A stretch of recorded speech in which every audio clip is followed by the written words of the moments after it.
Hey guys, so as a bit of a follow-up to Alex's video, where he actually read one of the things I put on there, um, I also did a video that you'll see prior to this where I talked about, in reply, the toxicity that kind of, I guess you could say, flows through social media's discourse when it comes to the wrestling fan base.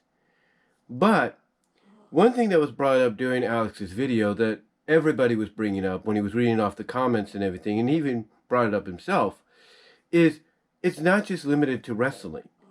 There are other communities out there, other fan bases out there that have this same kind of toxicity. I mean, it gets to a point that in these certain fan bases, you can't even say that you support one romantic ship over the other. And you can't even explain why you support it or why it makes sense over the other without those that support the other trying to counter you with their own logic as to why that ship makes sense, their ship makes sense, and why.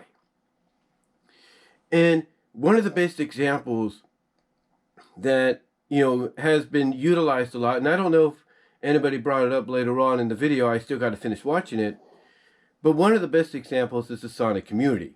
And believe me, if there's anybody that knows how toxic this fan base can get sometimes, it's me and it's other people that I follow. Like, let's say, whether you like the guy or you don't, Richard Kunta, Koji, if you will, Team Season, just to name a bunch. Sadie Amastorian, Jacob Berkeley. A lot of us know the toxicity out there.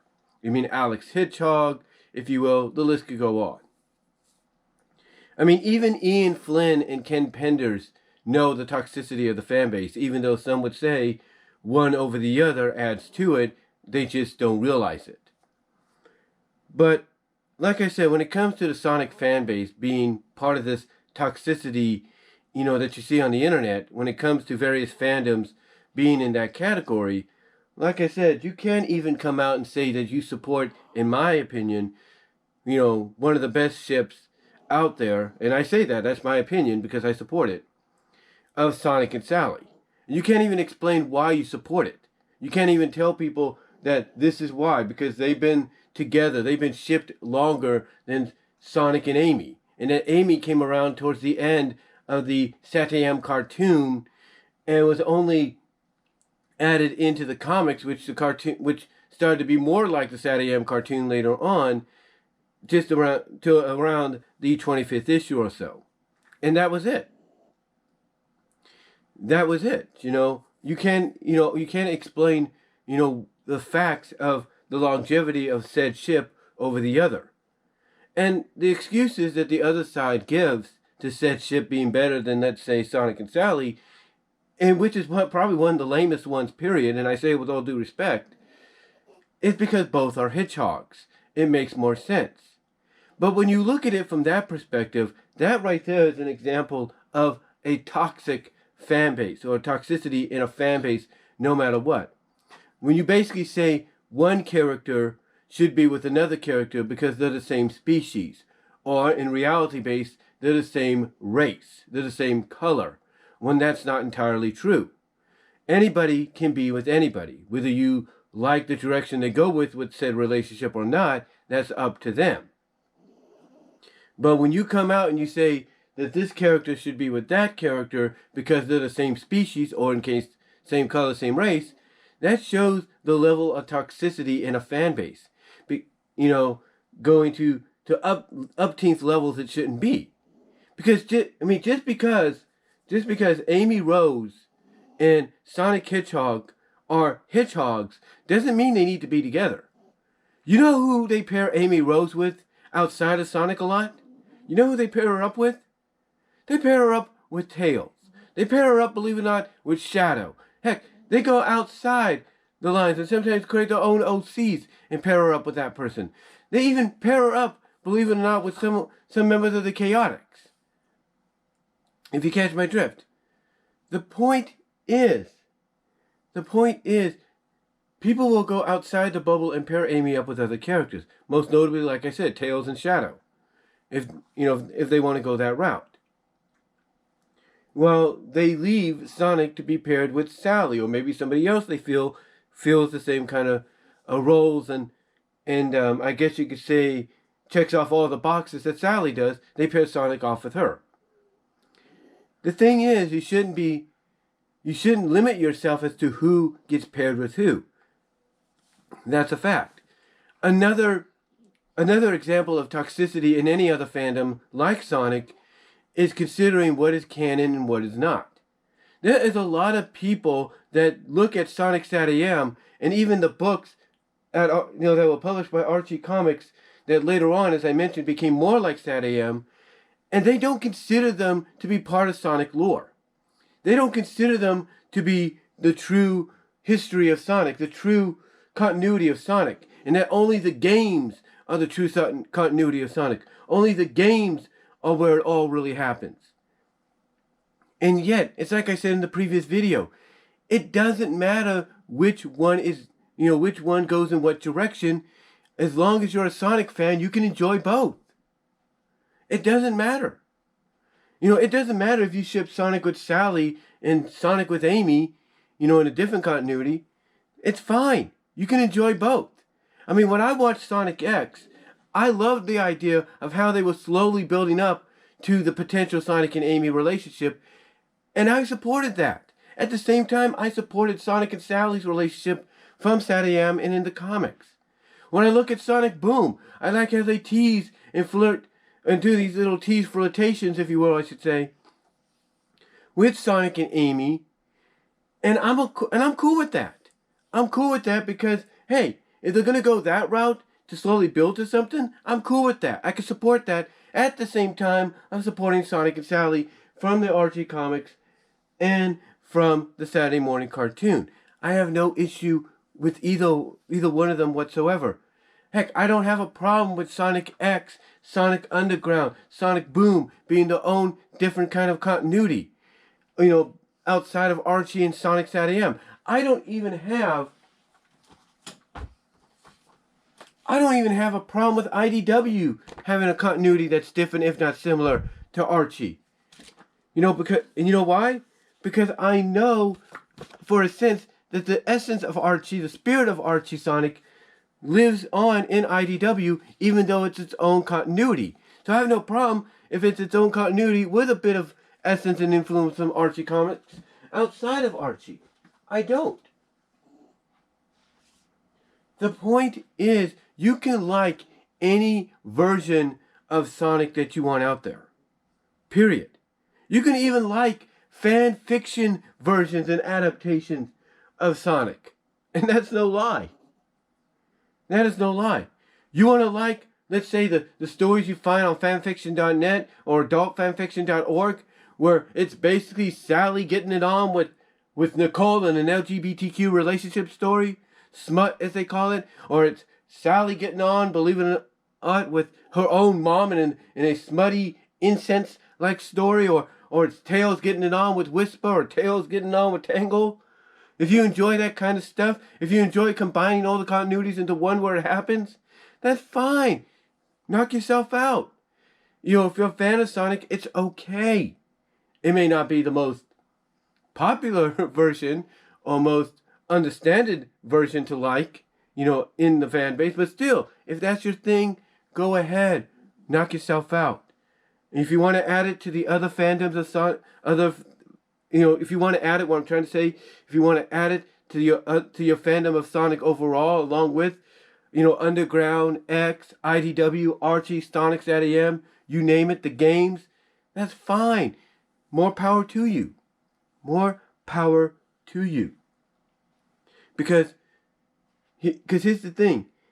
The more that Sonic's fanbase grows overall, no matter what version you like, the more it gets the attention of those at Sega, the more it gets the attention of those at Paramount, the more it gets the attention of those that publish the comic right now, like IDW, of, hey, maybe we should try this, maybe we should incorporate said characters, maybe we should do this, maybe we should do that. The more you do it, the more you grow the fan base, the fandom, no matter what version of Sonic you love, the more it gets attention. And that's a good thing. But the more you basically cause toxicity to reside within the fan base because you feel you're right about this over somebody else's opinion and you believe that person should share your opinion, it's not going to help the fan base grow. It's not. I mean, another example of a toxicity in a fan base, believe it or not, is, well, Tmnt. There's a lot of people that have their difference of opinions on Tmnt. I mean, I'll be honest. I wasn't particularly fond of the 2K13 series that much. I mean, I did watch it, in its later seasons, and it kind of grew on me a bit. But I wasn't too much into the 2K12 series, if you will. Did I say 2K3? 2K3 I'll get to in a moment. But 2K12, the Nickelodeon series, I wasn't too fond of it at first, but as I watched some clips here and there, it started to, like I say, grow on me. But when it came to things like, let's say, the 87 and 96 series, when it came to the 2K 2003 to 2009 series, heck, when it came to Next Mutation, I was on board. Yeah. I mean, I didn't completely watch all of Next Mutation when it first came out. I got through most of it, including the crossover of Power Rangers. But still, if it was Turtles, I was on board. I liked it. I liked this incarnation that we had, this live-action incarnation. Heck, I love the introduction of Venus. Yeah, I love the introduction of Venus because it reminded me of another female anthropomorphic character, non-mutant or so, that got introduced in the Archie books previously, Ninjara, Yumiko, or Umiko, whatever you want to call her. I was thrilled with that. Because now you could have bigger opportunities put in front of you. You can go in directions never thought of. And true, Venus may have not been the most popular character, but I was fine with her. I had no problem with her. And guess what? Because of the fact that over the years she has gained a cult following because of her anomaly, if you will, in the franchise, she's coming back. She's coming back in the pages of IDW. And that's saying something.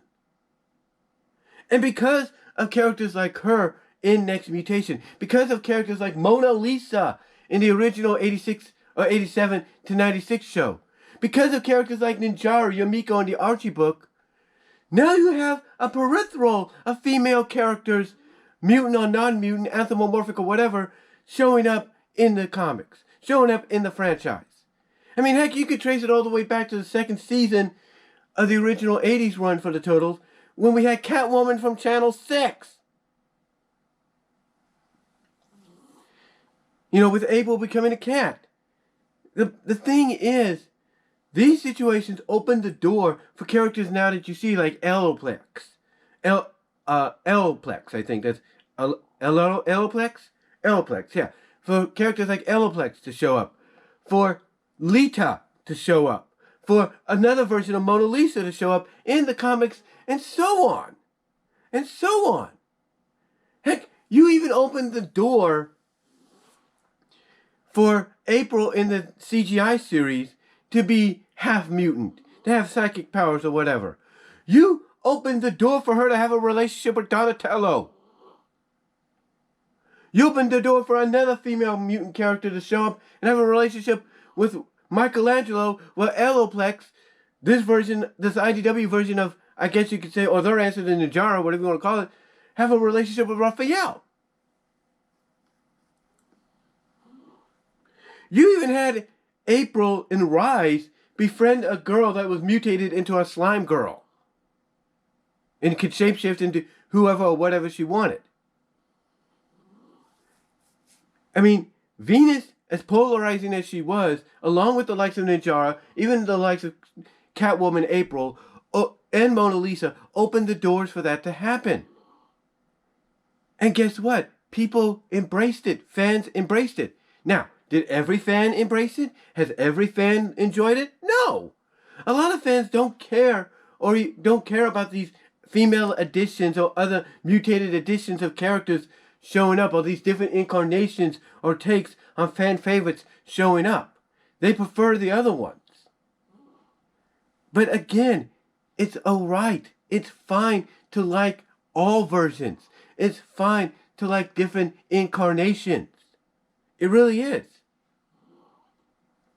I mean, when I watched the 2K series, the 2K3 series, I loved that incarnation of the Turtles because it was a mix of the original Mirage run of the Turtles and somewhat of, the 87 to 96, mostly the mid to late 90s version of the Turtles. I loved that. I really did. I love the take on other characters, like Leatherhead and such. I like the take on Shredder's origin and who he really was and stuff like that. I enjoyed it. I really did. Heck, I even enjoyed, even though it took them up to the final season, to finally embrace, hey, we gotta go the route of turning April into some kind of mutant or monster and back to the sewers. I enjoyed that. And again, others did too, but did anybody else like it? No. Some were like, no, I don't like that. That's not what we want. This is not my version of the Turtles. I prefer this one. I prefer that one. And again, it's fine. It's fine to embrace different incarnations. It really is. It is fine. You may not be fond of it at first, but maybe over time it might grow on you. The thing is, ladies and gentlemen, as long as it's the same, as long as it's tied to the same franchise, which by default is tied to the same overall fandom and fan base, it shouldn't matter what you like or you don't like. If it's basically the same IP, there shouldn't be an issue. There shouldn't be. I mean, other examples I don't want to go too much into because they're too freaking long to even talk about. Star Trek, Star Wars. We could be here all day with those. The point is,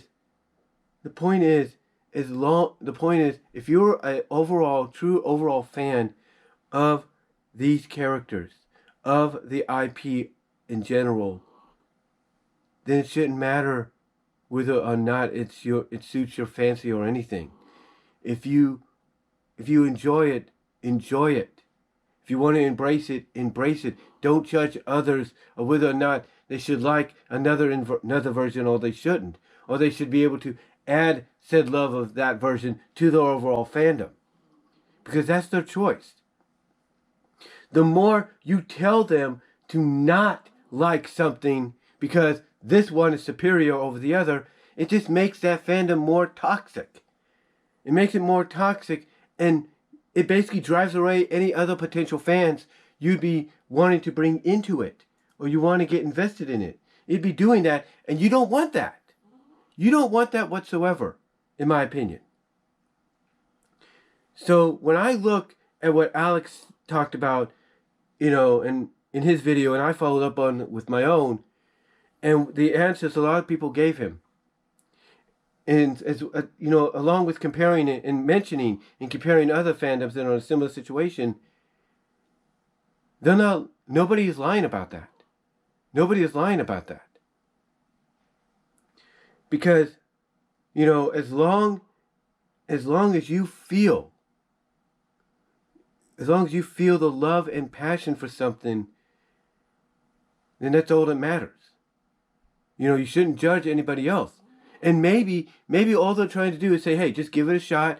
If it's not your kind of cup of tea, that's fine. You can go back to what you want.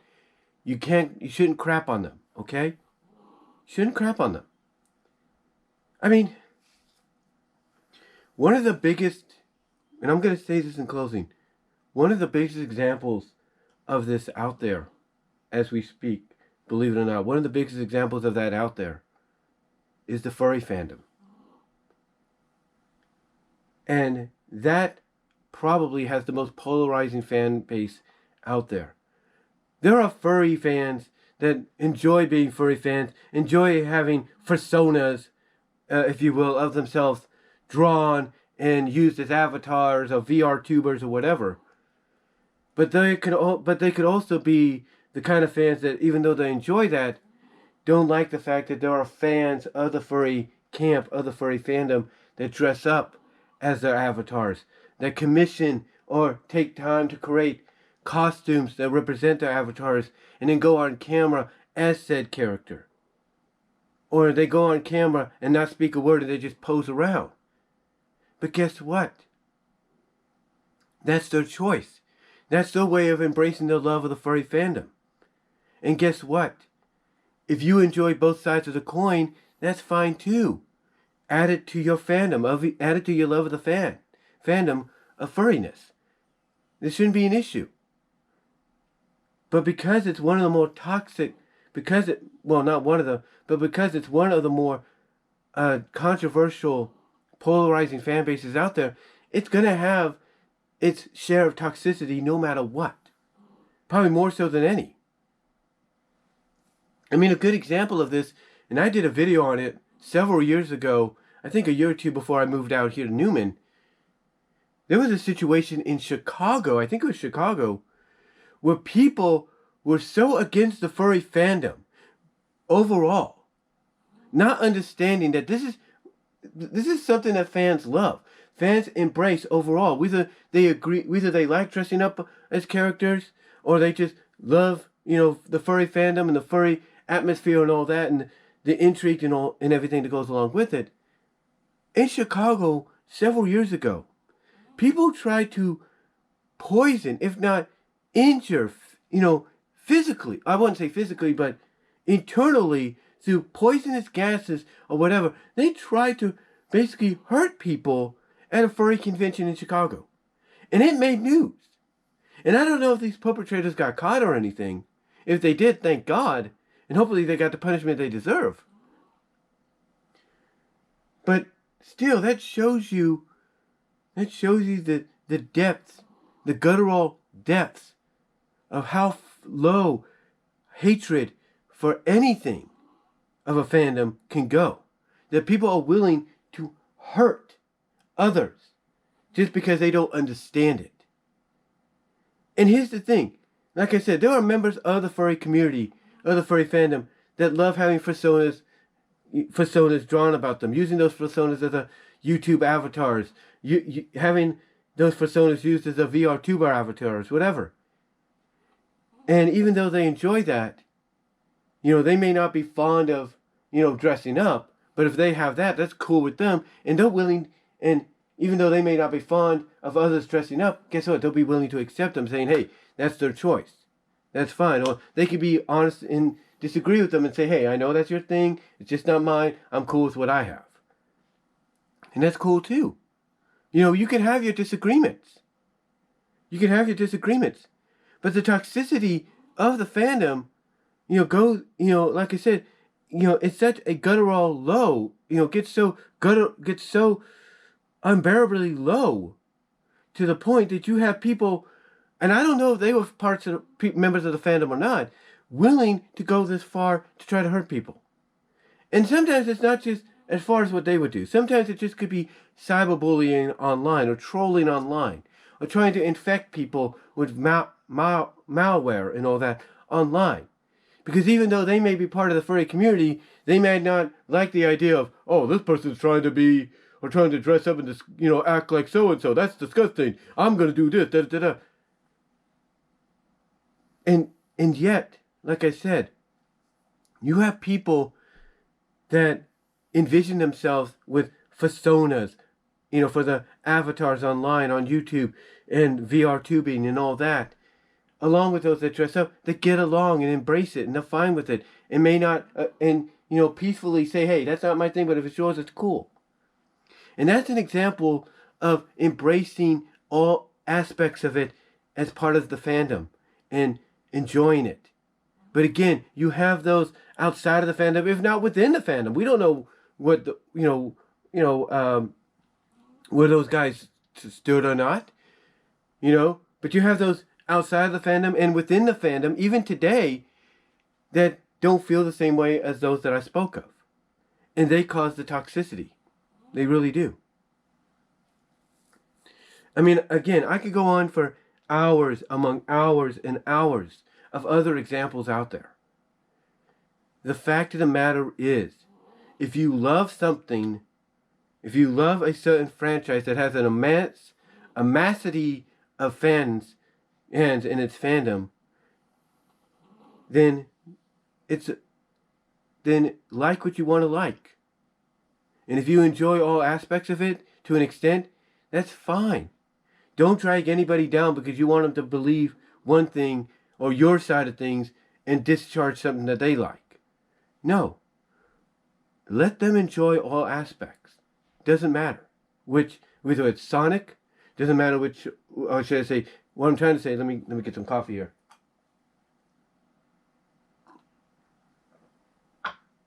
Doesn't matter if it's Sonic, doesn't matter if it's TMNT, doesn't matter, if it's the Furry Fandom, it doesn't matter if it's Star Trek, Star Wars.